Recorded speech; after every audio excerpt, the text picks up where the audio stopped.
Often I see other non-binary folks mention how hard it is to find characters like ourselves in media. While they definitely exist, it can be like finding a needle in a haystack sometimes. And when I was growing up, I could never find role models I identified with. Media just didn't cover this sort of thing back then. So I want to shine a spotlight on a few non-binary characters in gaming. Representation's important, I really believe that. And nothing would make me happier than being able to introduce more non-binary characters to the general audience, or to connect a non-binary kid with a new hero to look up to. Before we start, let's get a few ground rules out of the way. First, no created characters, blank slates, or characters that otherwise flip between male or female based on the player choice. All of these are meant to be open to player interpretation rather than anything concrete, and kind of undermine what we're going for, confirmed non-binary characters who have, characterization. Secondly, characters should have some degree of humanity to them. While it's true that most deities, eldritch abominations, supercomputers, and legendary Pokemon all transcend gender, and they're all heckin' awesome, we want to find something an average human can relate to a bit more. Okay, with that out of the way, let's get started.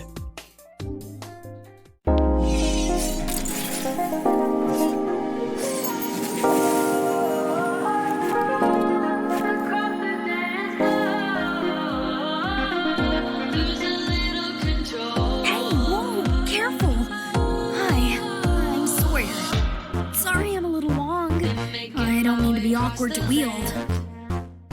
We should probably hurry. I still have homework to do tonight. Hiya! Path? We did it! I have so much life left to live. I try to appreciate it every day. In a world divided between people who transform into weapons and those who wield them. No, not that one. Get that moon out of here. We're talking about Boyfriend Dungeon. In the heart of Verona Beach, weapons and wielders work in tandem to explore dungeons formed from the fears and insecurities of those who enter. While visiting family on your summer vacation in the seaside hotspot, you're thrust into facing manifestations of your own crippling anxieties, and to make matters worse, someone seems to be stalking and abducting the local weapon people for an unknown purpose. One such weapon you rescue at the end of the first dungeon is Sawyer, the Glaive. A never-ending bundle of excitement, the young Sawyer is still attending college and figuring their life out. While passionate about history and their desire to make the world a better place, they struggle with how exactly they want to put these feelings into practice.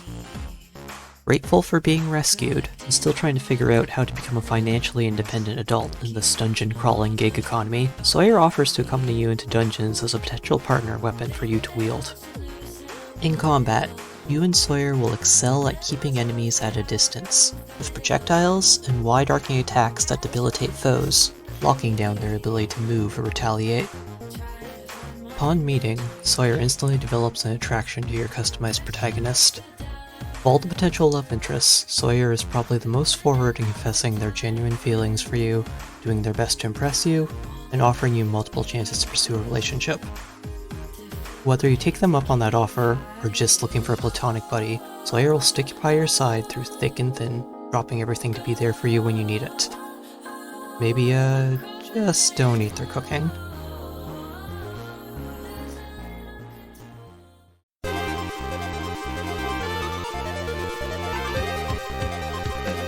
I'll do my best! Here I go! I won't lose! I'm serious! It's slicey dicey!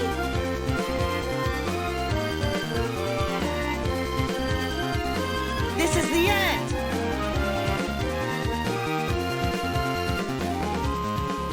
In Summon Night Swordcraft Story 2, the only way into the sealed world of Lindbaum is to be summoned, and bound to serve a summoner. Arno, a half-beast from the realm of Matropa, was one such summon, but their master fell. This left Arno as a stray summon with no way home, and stray summons are expressly forbidden from entering human settlements. While training with a friend, your protagonist encounters the half-beast child being attacked by a monster. Though Arno is rescued, you both face punishment, them for being too close to a human settlement, and you for helping the stray summon. Making the best of a bad situation, your protagonists adopt a family, a lineage of craft knights, convince Arno to become your honorary guardian beast so that neither of you will be banished. Working together as a craft knight and guardian beast, you and Arno forge weaponry and protect the village against threats, of which there are many, as the village protects a sealed demon named Cora who could destroy the world if released. Before long, the children find themselves caught up in tensions between power-hungry humans who want Cora's power for themselves, villagers distrustful of outsiders, and other stray summons who just want to find a way home to their own realms. Because they were taken from their world at such a young age, Arno knows little about interacting with humans or other summoned beings, causing them to have a naive and impressionable personality. Despite this, one thing they're insistent on is that they're not a boy or a girl, but instead a child of the wind. Much of the cast finds this a foreign concept and everyone refers to them with various different pronouns. Arno never corrects this, and jokingly refers to himself as an errand boy or seductive lady in different situations, but ultimately will always declare himself to be a child of the wind when asked. Arno is able to wield and communicate with the wind, and while they may hate fighting, they hate seeing people they care about getting hurt even more, throwing themselves wholeheartedly into their training. After all, they found a new family they need to protect now, and a craft knight's promise is stronger than steel. Nice day for a stroll, don't you think? I'm not here to fix you. I'm just passing through. I used to carry myself like some sort of demon too. I've been very lucky to meet people who've accepted me. Welcome to a dazzling encounter. Let us begin. Born during the Crusades, a war orphan was adopted by Cliff Underson, commander of the Sacred Order of Holy Knights. Desiring to follow in their adoptive father's footsteps, the youth joined the Order of Knights once coming of age. However, on a mission they were captured by the Post-War Administration Bureau and subject to horrific experiments. Testament had been made into a gear, a biological weapon considered the next step in evolution. Though still self-aware, the once gentle soul was forcibly compelled to eradicate humankind by justice, the one true gear that commands all others. Once justice was slain, Testament regained free will, but felt a terrible guilt over the deeds they had committed, isolating themselves in the forest of demons. However, during their self-imposed exile, they met fellow half-gear Dizzy, who was being pursued by agents who wanted her elimination. Their hearts started to heal as they formed something of a found family. Even after Dizzy's departure, Testament resolved to protect Dizzy's adopted parents, and Testament has been known to drop everything to rush to her aid when needed. In terms of identity, series creator Daisuke Ishiwatari and Arcsys rep Riku Uzawa say that Testament's earlier incarnations in the first Guilty Gear and Accent Core were designed to express bi-gender traits. In their current Guilty Gear Strive incarnation, Testament now identifies as Musei, best translated to agender or genderless. Ishiwatari confirms that in English, Testament should be referred to with they/them pronouns. Testament is ageless, possesses superhuman strength, magic, dimension-breaking abilities, and a healing factor. In combat, they command several familiars, including Exabeast and a pair of brother and sister succubi. Wielding a large scythe, they manipulate and weaponize their own blood. Testament is capable of cursing their opponents, zoning with powerful mid-range and projectiles, and they excel at keeping an opponent off balance with unpredictable mix-up attacks. And what does someone wielding such incredible dark powers do? Well, at present, Testament likes to golf, bake, garden, mountain climb, play beach volleyball, go for strolls, barbecue, embroider, road bike, watch wrestling and Shark B movies, scrapbooking. They're considering fashion modeling, playing board games, building plastic models. That's so normal! I am normal! It's been many years since the Crusades and the Fall of Justice, and Testament has making the most of their immortal life by indulging in many hobbies. No longer racked by pessimism and distrustful of humans, they're finding ways to love life again. This elegant Grim Reaper chose heaven instead of hell.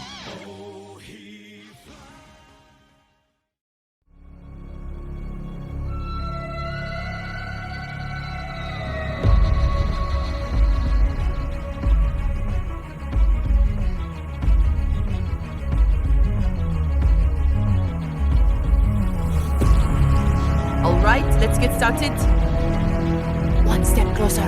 That's how we do it. Let's crack this puzzle open. It's okay. I have your back. Device deployed! Too easy! Allez, there's still work to do. Hurry! Go! Go! Good night!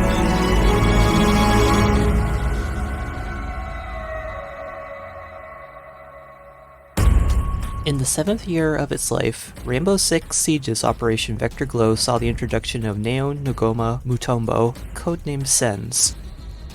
Part of Wolfguard, Team Rainbow's squad that specializes in humanitarian operations and hostage rescue, Sens specializes in diversionary tactics and infiltration. Growing up in a tight-knit family of Belgian and Congolese descent, they studied classical music with their 2 younger siblings. Neon came out alongside their youngest sibling and was met with acceptance from their father, who valued their honesty. Even from a young age, Sens professes their love for solving puzzles, people-watching, and psychology. Because of this playful and intelligent personality, they typically think of operations as a puzzle to be solved. To this end, they employ heavy use of trajectory-based, diversionary, and communication-heavy strategies, particularly favoring their rolling, obstructive utility projectors, a device that creates a holographic light projection to block the enemy's line of sight. Nogoma shares a deep connection with music, and considers it a universal language of love. While their habit of listening to music while on missions, in conjunction with their laid-back attitude, can put them at odds with other operators, no one questions their prowess in the field. This potential friction never bothers Sens any though. They say being warm, open, and upbeat isn't just a great way of making friends, but it's also the best way to spite anyone who gets in your way.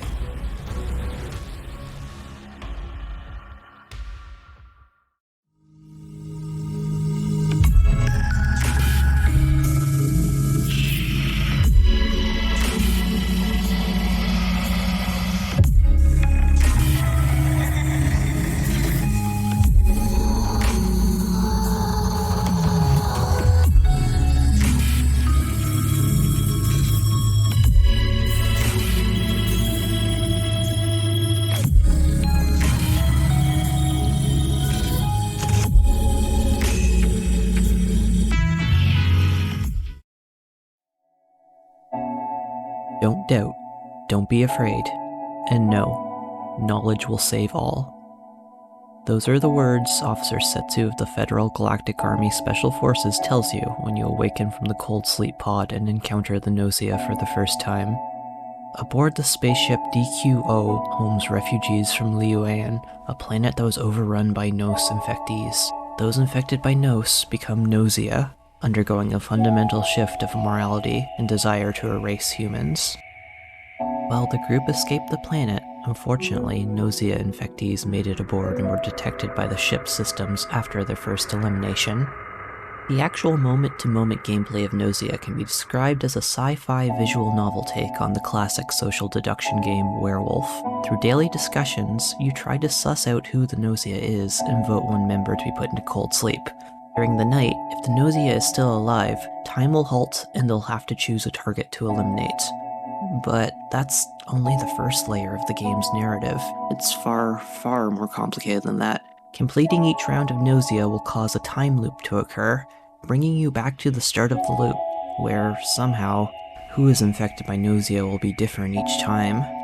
No one else realizes this except for yourself and Setsu, the officer who pulled you from cold sleep at the start of your first loop. The non-binary Setsu is our story's deuteragonist, and also one of the game's 2 mascot characters. Setsu is also looping, though in a different order than you. You could meet a Setsu who's on their 100th loop, only to meet a Setsu who has only looped 3 times on your next encounter. Through this shared experience, the 2 of you will work together to find a way to escape the loop, often exchanging information or coordinating to cause unconventional disruptions to the natural flow of events to see if anything can be changed. Setsu is your biggest ally and supporter.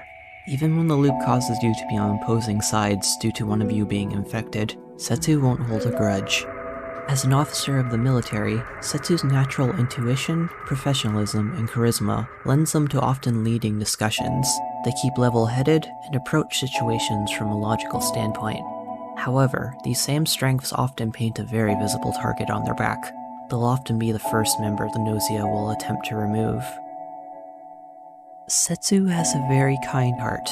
However, the time loop and trauma of seeing people they care about die over and over and over again wears down on their psyche. Setsu is confirmed to have looped at least 160 times, and is implied to have been through years of loops. A Setsu that has been through many loops expresses emotional exhaustion, and is willing to compromise their morals to find the secrets of the gnosia and ship if needed. But these same loops have also made Setsu come to know all the members aboard the ship extremely well, so much so that they truly love them all. Setsu wants nothing more than to save the protagonist and everyone else. Their ultimate goal is to find a way to break the time loop in such a way that all their friends survive, with no gnosia infectees. But can a world without gnosia truly exist?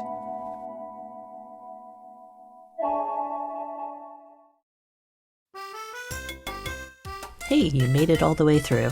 Thanks for watching. If you like this video, please subscribe, comment, share the video with your friends, your family, your Tumblr, your pet hamster, you know, all that good stuff. For real though, this is a topic I'm super passionate about. If you want to see more, please share the video and engage, it'd really mean the world to me. I know enough characters for maybe 4 or 5 more videos like this, and I'd really like to do more if people actually enjoy them.